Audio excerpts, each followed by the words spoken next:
मणिपुर की हालत की गंभीरता का अंदाजा इसी बात से लगाया जा सकता है कि वहाँ हिंसा में शामिल दोनों समुदाय के पास अब ऐसे हथियार हैं जिनके इस्तेमाल आमतौर पर युद्ध में किया जाता है। सेना इस कदर मजबूर है कि उन्हें एंटी ड्रोन सिस्टम तैनात करने पड़े।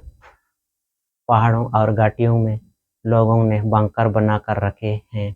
मणिपुर में 3 मई 2023 से हिंसा का दौर शुरू हुआ था, लेकिन 16 महीने के बाद भी राज्य में शांति बहाल नहीं हुई। ताज़ा मामला जिरीबाम जिले का है, जहां शनिवार को हुई ताज़ा हिंसा में 5 लोगों की मौत हो गई। ऐसे में सवाल उठता है कि आखिर 16 महीने बाद भी इस राज्य में हिंसा क्यों नहीं थम रही है।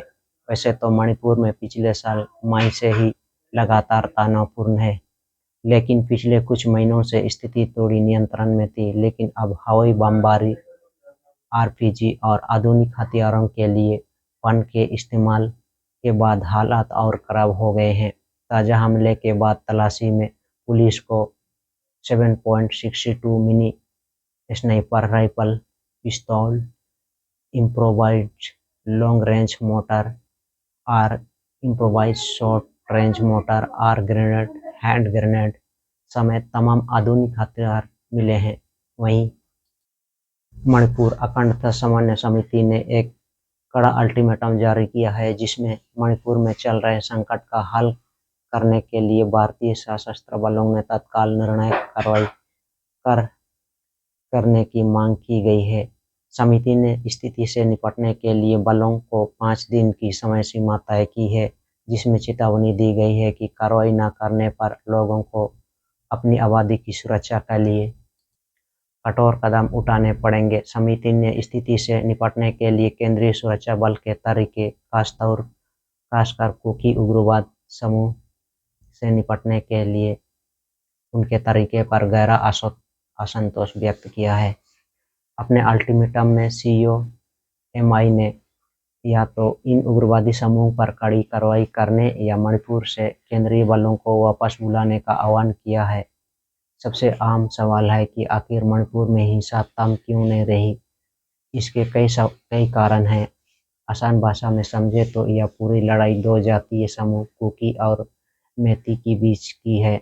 ज़्यादातर मेती समुदाय के लोग घाटी में रहते हैं और वहीं कुकी समुदाय के लोग पहाड़ों पर रहते हैं।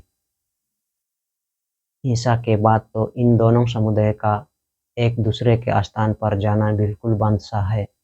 यही अलगाव हिंसा न थमने का एक बड़ा कारण भी है। दोनों की अलग-अलग लोकेशन होने के चलते पूरा इलाका एक सरहद में बदल गया है। रिपोर्ट के अनुसार दोनों ने अपने से बंकर बना लिए हैं। भारी मात्रा में हथियार दोनों के पास मौजूद है, जिससे जब मौका मिलता है तब वह एक दूसरे पर हमला करते हैं और फिर बंकर में छिप जाते हैं। घाटी और पहाड़ी होने के चलते उन्हें रोक पाना मुश्किल है। सवाल यह भी है कि आखिर दोनों समुदायों के पास इतनी बड़ी संख्या में हथियार कहां से आए।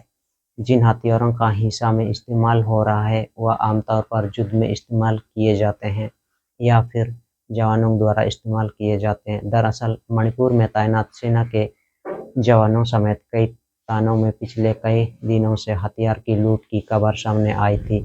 अधिकारियों ने कहा था कि भारी मात्रा में आधुनिक हथियारों की लूट हुई है। वहीं दूसरा आरोप अवैध हथियारों की सप्लाई का भी है, जिसको लेकर राज्य के मुख्यमंत्री समेत कई नेताओं और विशेषज्ञों ने चिंता जाहिर की है।